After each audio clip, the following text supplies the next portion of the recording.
Oh,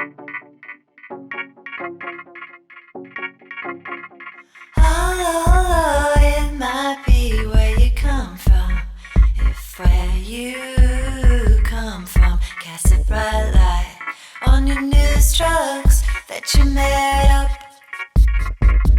Oh, it might just wear you down if your love rubs up on the piss offs and the give ups. Always mix it with the good ones.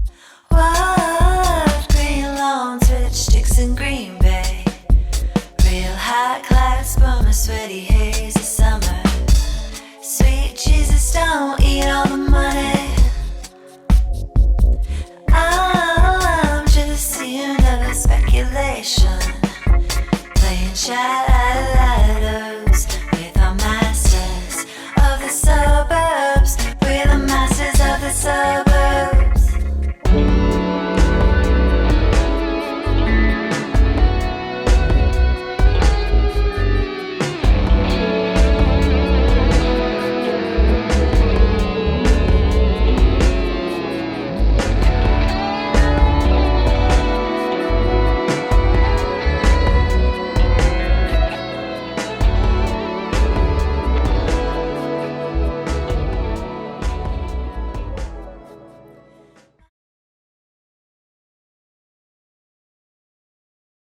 My name is Katrina Cope, and I sing and play keys and write for Purr Gato.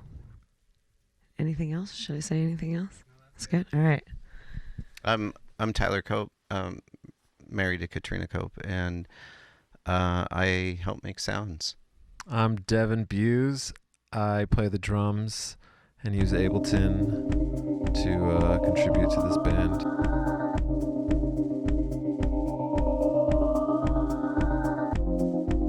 It's kind of gone through a few different configurations. I think initially I was just writing a whole bunch of music on my own.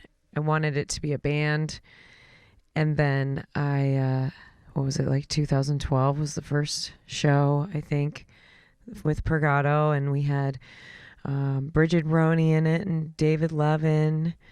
And then that was like 6 months with Bridget on keys and voice, and David on drums. Oh, okay. Electronic drums.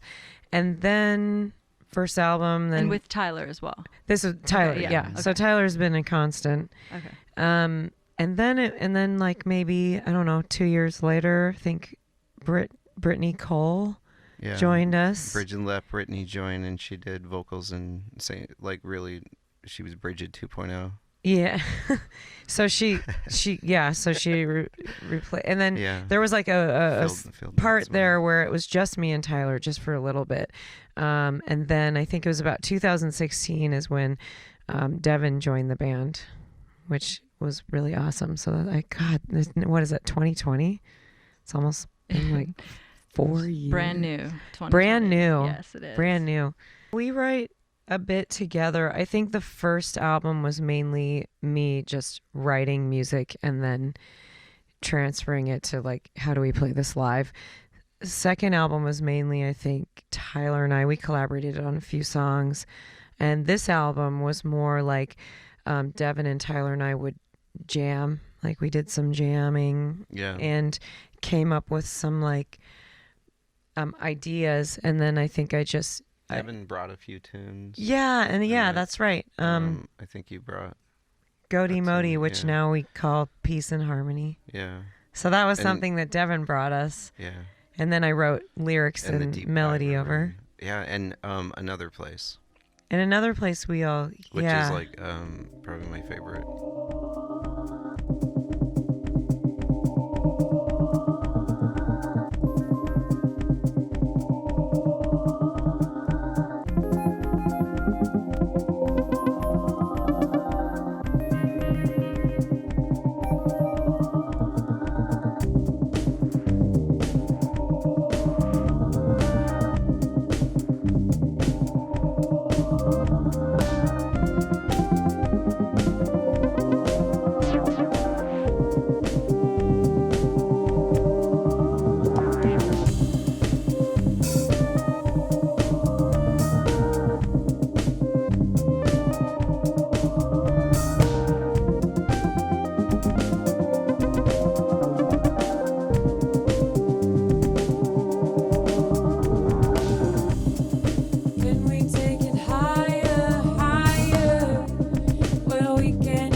Can we take it higher, higher, where we can inspire, take it to another place,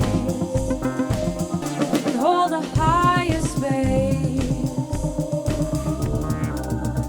Can we rise above, oh yeah, where we can be filled with love and take it to another place, and hold a higher space? Breathe in, breathe out, this is how we come around. Breathe in, breathe out, this is how we come back down. Now, oh, oh, oh, oh, oh, yeah. Oh, oh, oh, oh, yeah. Oh, yeah.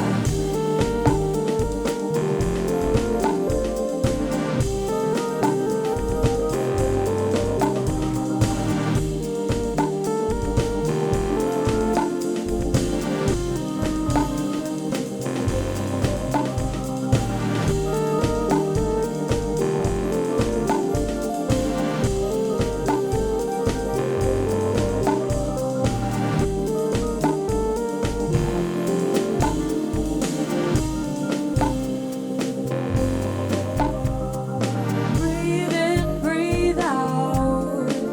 This is how we come around. Yeah, breathe in, breathe out. This is how we come back down. Breathe in, breathe out.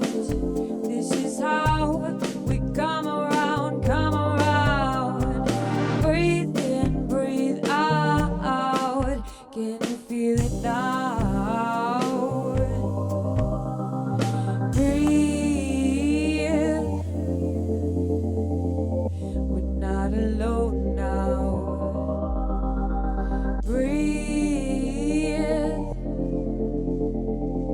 We're not alone now. For the most part, I think this album is like stuff that we all collaborated on.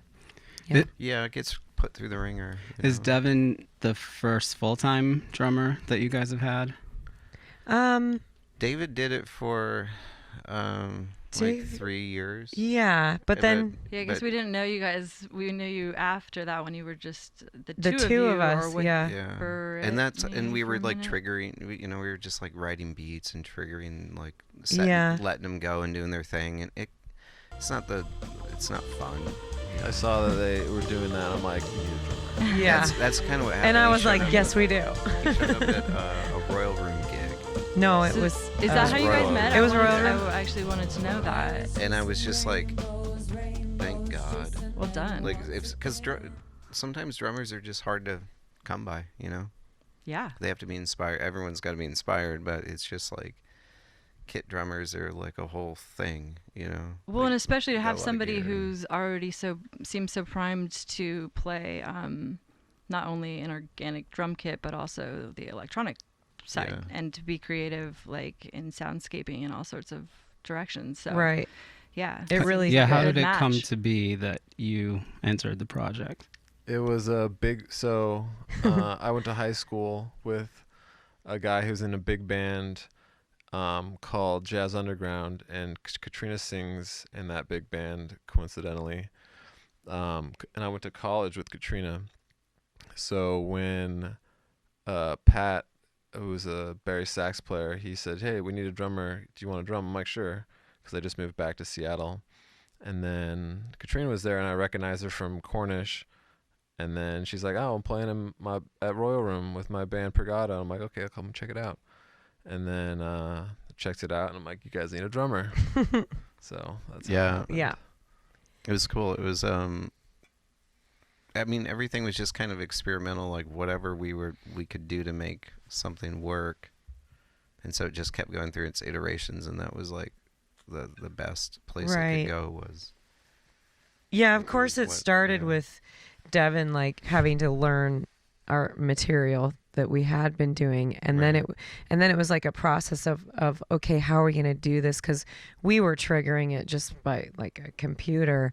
And so you had Ableton, right? So you were like, that was a lengthy Oh, process. so you guys were just using Yeah. clips and we were triggering each individual when clip. when we Right. didn't have a drummer, so when he saw us, But without yeah. Ableton, how was everything keeping in time? Like in the background, were you guys playing to For a us, click? it was just a 2-track thing. We'd play and like Okay, not fuck up, gotcha. basically. And then Devin. Are you loaded asking it like in when and I was started- there? Or I was when more they were- asking in the background, but I would love it if you want to explain Oh, some about that. Sure. Just when they were playing, they just like yeah. Okay. Yeah. yeah. But then it was like a process of figuring out how to trigger it. So Yeah. we gave Devin a lot of like stems from our previous albums, and put it in Ableton, and Yeah, it was my Yeah. journey to figure out how to It kinda make it was. so that we could perform what they were using as pre-recorded tracks, Yeah. and not our like goal was to be more organic. right. And were you already doing the Ableton stuff before? Yeah, that was my like main focus was Okay. Ableton, and so that's why I thought I'd fit in well with them because they were Right. like electronic, Yeah. and that I thought I had something to offer, and that was a fun process for me because I was learning Ableton, and at the same time they were like, we got to figure out how to incorporate these stems into our set. So I got to like learn Ableton and apply it to something at the same time, Yeah. Mhm. which is like I think a good way to go about learning something.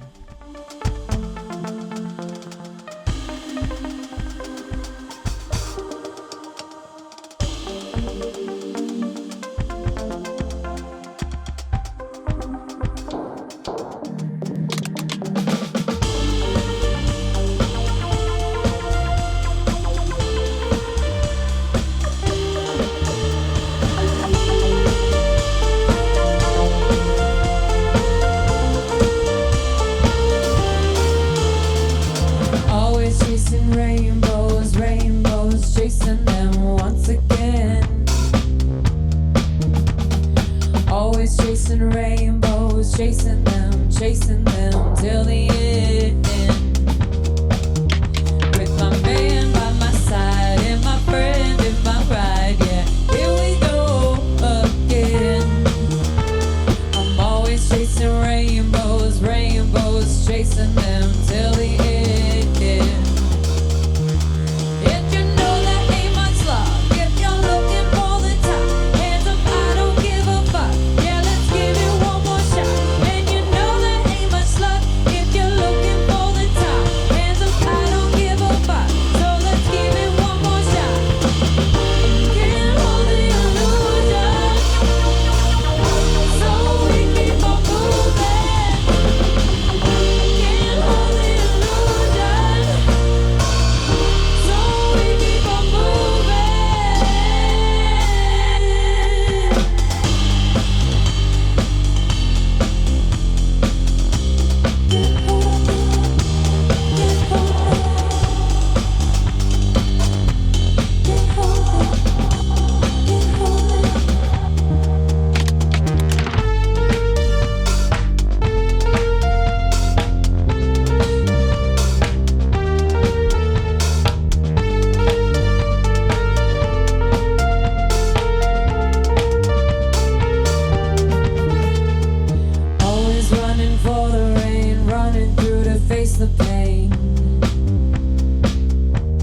both met in college makes me realize I don't know that much about your backgrounds, and I would love to know some more. If whoever wants to go, maybe tell us about.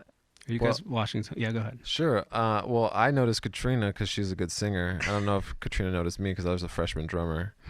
He was quiet. I was a quiet drummer. Didn't really branch out until like Quiet later. drummer. Quiet drummer. Yeah. Well, everyone in the jazz school is like, shh, like quieter on your bass drum. Like, dang, that's like really quiet. And so I was like more timid when I first started because it was so lower in volume, like dynamically, that I was required to play. Anyway, I was a quiet drummer. Yes. Katrina was really good at singing. That's how I noticed her. And then we didn't really connect at all, really. No, I I just think recognized her. I think we had like a 6-month overlap. Yeah. So it wasn't really much of a backstory in that regard. So that's kind of easy. Yeah. So we didn't like really hang out, but then years later, I come to Jazz Underground rehearsal, which is this 20-piece big band, and I see that he's drumming, and I was like, what? Yeah. Just But like that. and familiar. does you going to Cornish, does that mean that you grew up in this area? No, I grew up in Anacortes in Hawaii. Anacortes and Hawaii. Yeah, so like back and forth, and I was born in Hawaii, and then I moved to Anacortes. Military-based family Kinda situation? more like a divorced family. Yes, I know about those. Okay. And did you start playing music as a child? Yeah, 7th grade. That's when I started. On the 'cause- drums? Yeah, because you could I guess hit a drum for a class, which is I thought cool. Like joining bands Yeah, is when you started. as a class Cool. you could do that, and I thought that was a pretty cool class. I thought so too. I still do, actually. Yeah, it's still pretty cool. And Katrina, you're also from this area, right? Yes. Been in different places. I mean, like born in North Seattle, lived in Colorado for a bit, lived in San Diego. My dad worked for Boeing, so and then just been here. Are you also Washingtonian? Yeah, I was born in Bellingham, and then I moved to Seattle in '98, and yeah, I've been here since. That was about I think I was 21-ish, 22. 98 I would have been 23. Yeah, it was fun. And what's your musical background like? I took some piano lessons when I was 6, and I played tenor sax in the school band from 6th grade to 10th grade, and I played in their jazz band or something like that, and the whatever marching band and the the regular. National Marching Band. Yeah.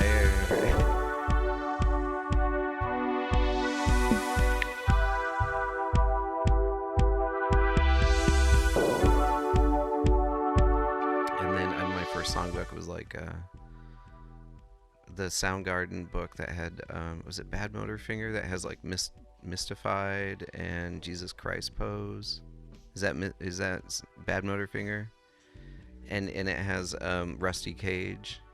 So anyway, I bought that book and a guitar, a Squire, and a little fucking amp, little thing, for like the price of a tenner.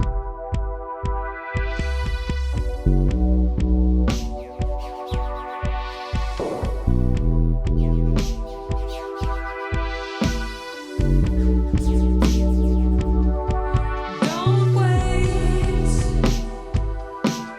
for your day. Hesitate, no, and it will fade away. Don't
thinking about back to that writing, recording process, thinking about something that I find really interesting is that, and I think people would like to know about, is that you two, Devin and Katrina, have been doing some like live improvisational shows, and I think Devin, you host that. Is that still happening at the Sea Monster Wednesday things? That was for a while. Oh, I loved that. That was like a year or two ago. And it was like different guests coming in. Yes. The regular. Yes. That stopped. I think the Sea Monsters closed on Sundays. Oh, it was Right. Sundays. Okay. Oh wait. I think they are, but They stopped.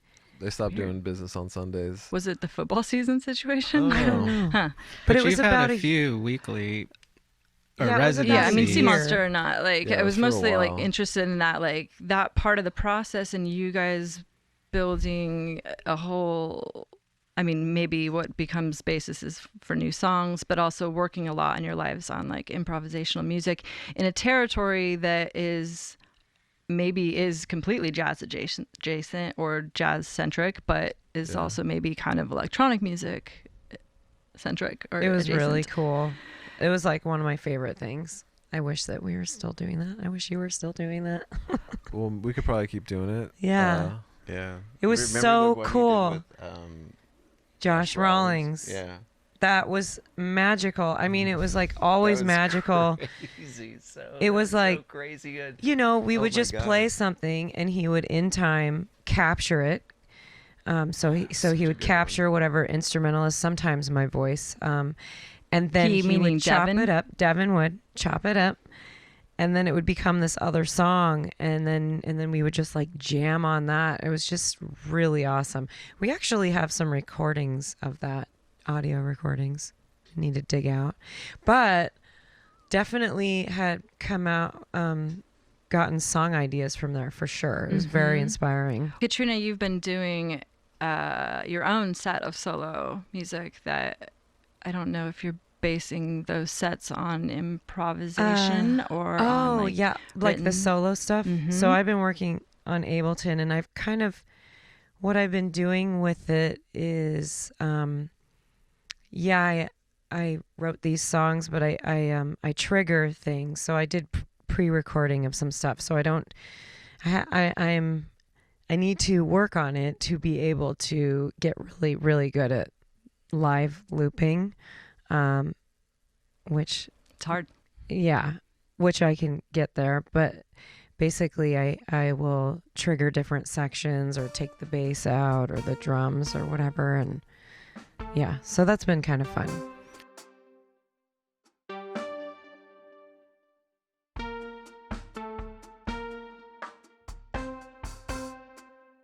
Is it safe to say that you guys are all kind of children of electronic music culture or DJ culture? I think we do get a lot of influence from that.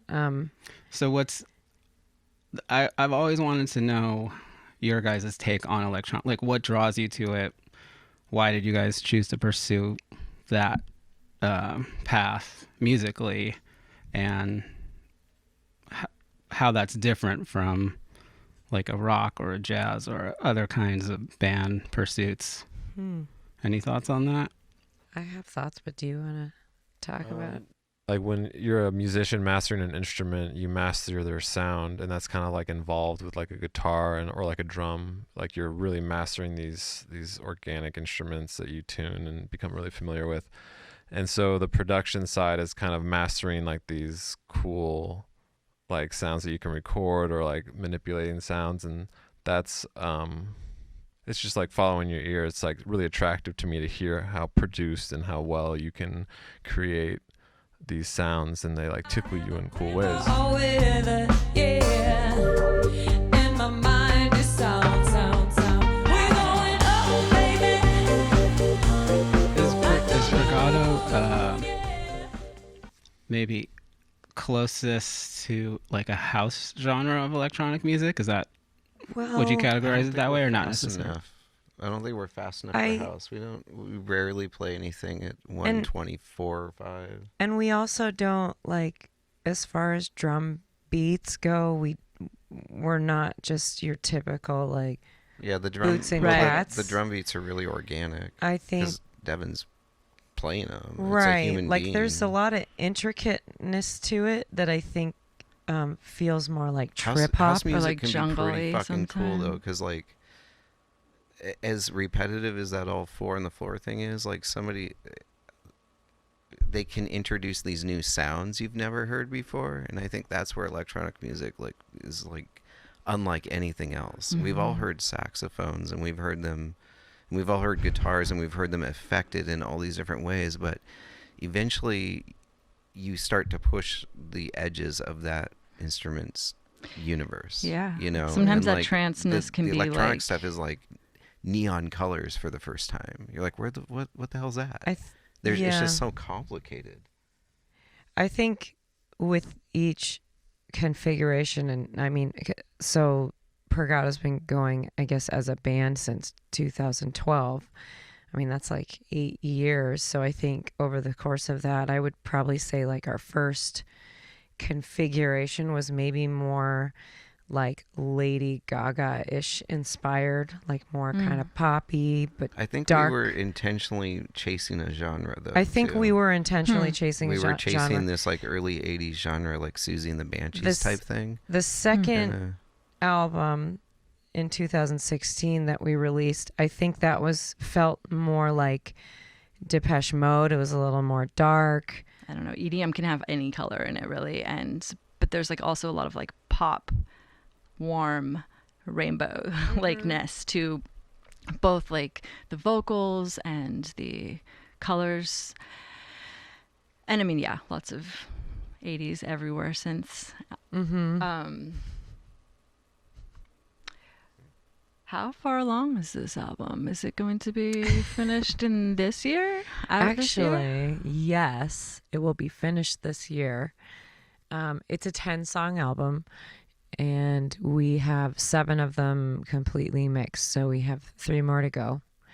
And basically, we just need to finishing touches before Devin goes to Hawaii for a couple months.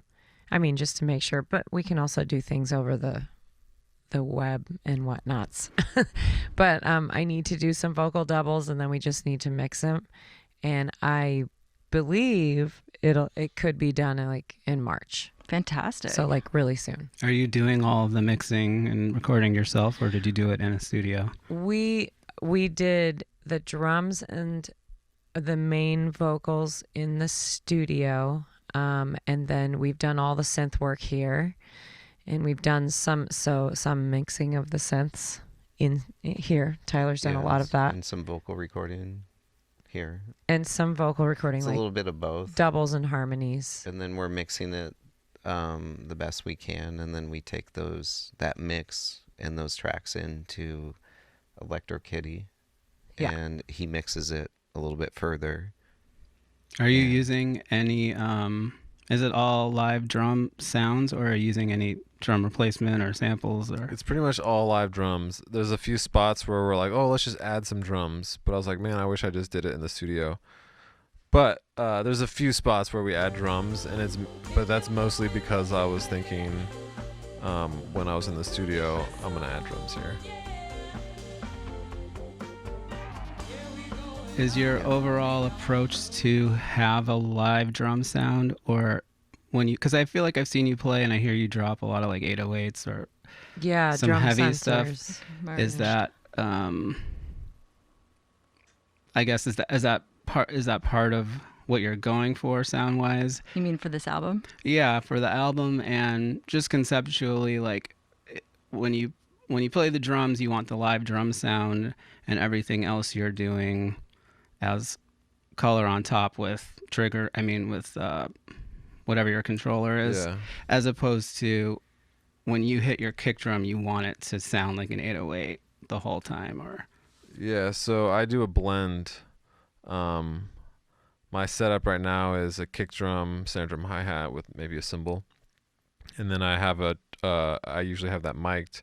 And then I have a trigger system from Sensory Percussion that has like these sensitive triggers, but I mainly just use it to change the sounds of the kicks. If it is like an 808 kick, then I can manipulate that, but at the same time, I'm still retaining.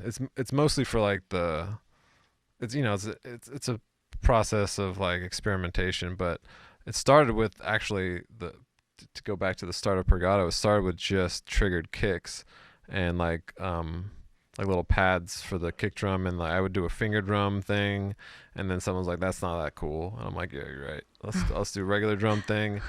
Because finger drumming is cool, but it's kind of like you're just kind of pecking away.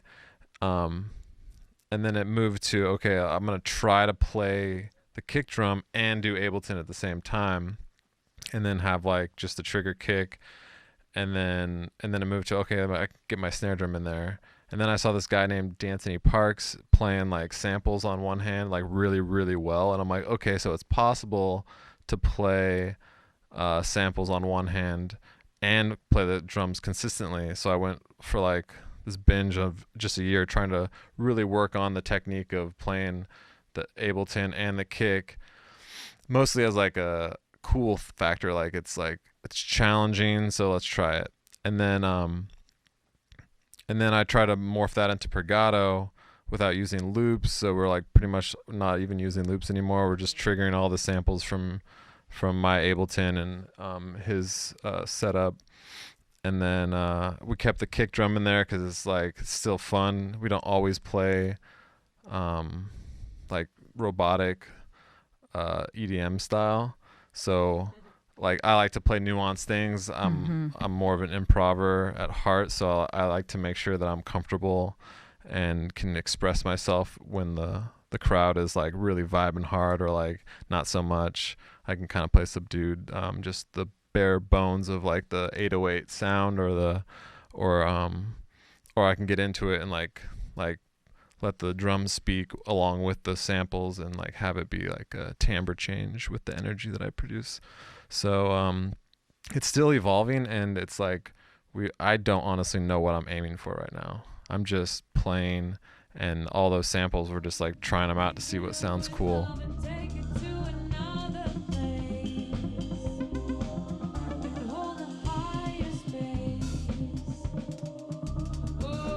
Part of what you bring in that, like, I mean, the word pop doesn't even really cover it, but like your lyrics sometimes can be very like positive and like and heartening, and yeah, right. I was just wondering how much that is. That always been the case, like in No, it hasn't. If you listen to our first album, it's like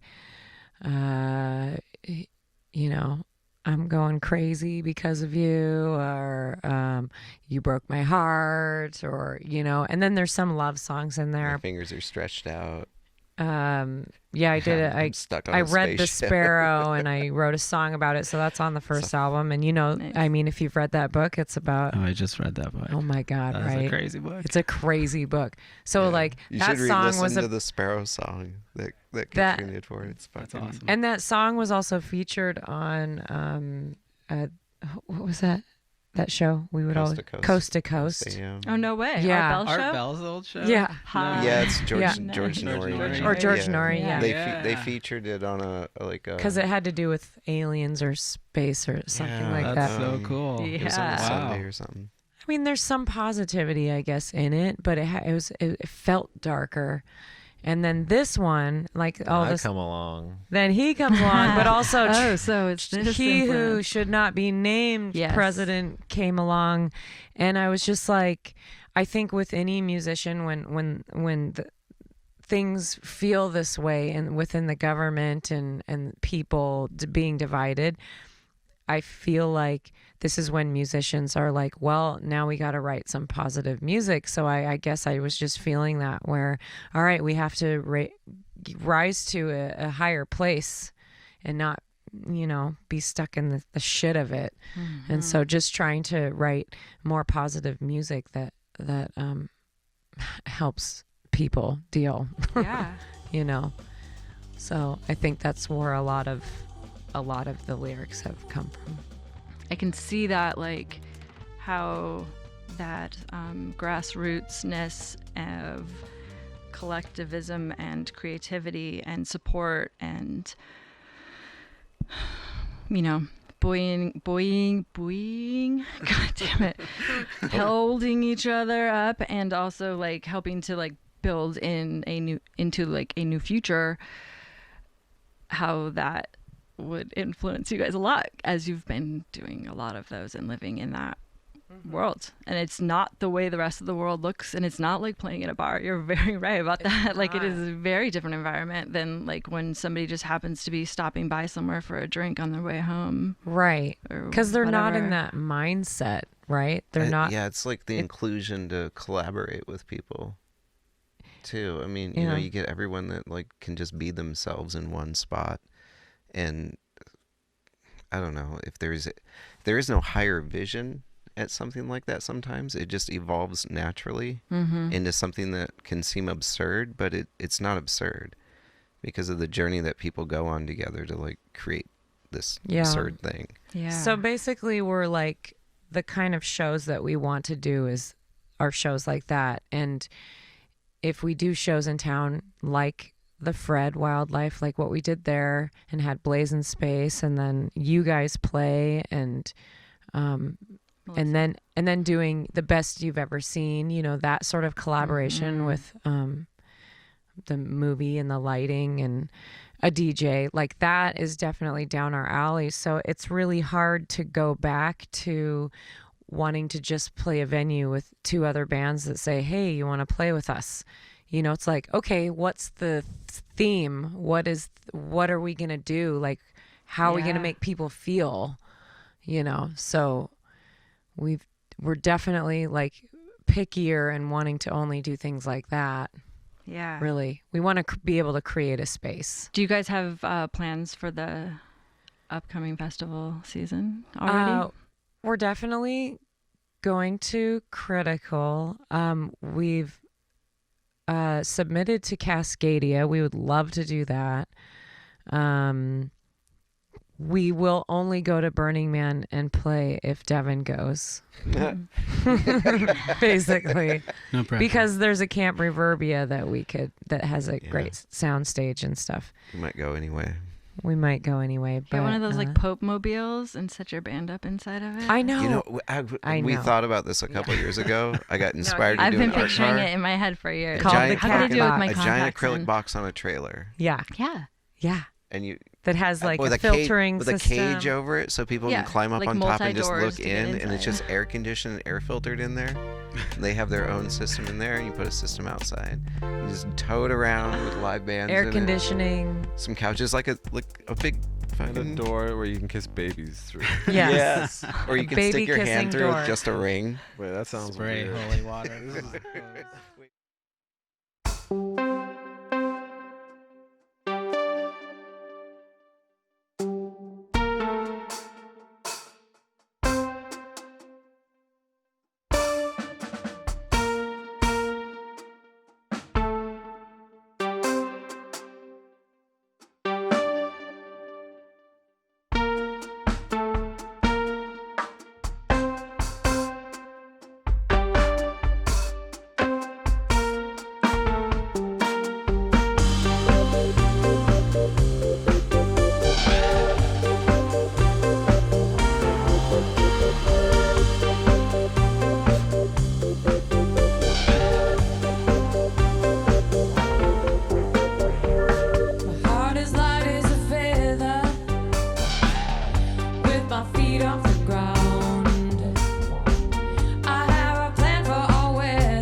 are there artists or bands that you guys are into that are sort of modeling like a way forward or inspiring you with what you do? Or, music's a little tricky right now with the way it's being devalued. And are there places that you guys are like looking toward, or people who you're like, oh, that model is something that maybe I'm trying to go for? Yeah. I have two particular artists. They're both drummers. One is a guy I've been following for a while, Mark Juliana, who when he in his earlier years, he would always play some wild stuff, and he would always like say, be true to yourself and make sure that you're doing what you want, like expressively. And I would like play with other people, and it would seem kind of kitschy, and I would just be turned off from that. And I always thought that might have been a bad thing, but when you cultivate that attitude, you start to gravitate towards these good projects that do good things for you. And then this other guy named D'Anthony Parks, who's the guy with the sample pad and the drums, he just shows me that there's like a lot of philosophy and also application from like computers and humans, and they're more of like kind of like an attitude of approaching music versus like a sound inspiration. So I kind of gravitate towards an attitude and more of a philosophy behind how to do music, because it's kind of like a microclimate of behavior and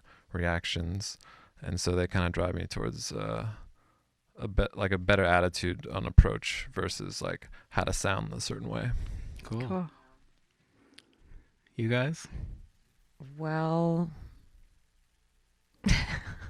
Yeah, man, You can just be creating the world again for yourself. yeah, It's okay. I don't know, like, I just feel like I've been doing this a long time, that it changes like how you want to do it, or what is the value to it for yourself. And I think I'm really inspired, I guess, by like Sia, just the way she sings and the way she writes music, and then how she's been able to collaborate with people like 07 and then do her own thing. It would just be great to play really fun festivals and parties and get music placed in fun movies and TV shows, and to be a band that like plays on one of those shows. So how to do that, I don't know. I'm still trying to figure that out. If you enjoy it and you are loving what you're doing, then people feel that energy and they gravitate towards that. So I think if you're not loving it, or you're doing it for the wrong reasons, then people get turned off from that sort of thing. It's just, that's true. Yeah, it's been an interesting project to like let go of ego and let go of preconceptions of how something should be. That's a big and to just lesson. let art evolve the way Totally. it wants to naturally. And there's so many skilled and talented people around that cool shit can get made if they're given the space and the latitude to do it. Good job. Yeah. Thank Yeah. you so much. Thank Yeah. you. Love you guys. Love so you. much. Breathe out. This is how we come around. Breathe in, breathe out. This is how we come back down.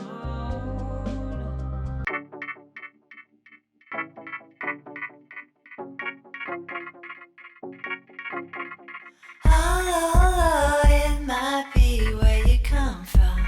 If where you come from casts a bright light on your new struggles that you made up. Oh, it might just wear you down if your love rubs up on the piss offs and the give ups. Always mix up with the good ones. Wild green lawns, rich sticks in Green Bay. Real hot clouds from a sweaty haze of summer. Sweet Jesus, don't eat all the money. I'm just seeing of speculation, playing shadow.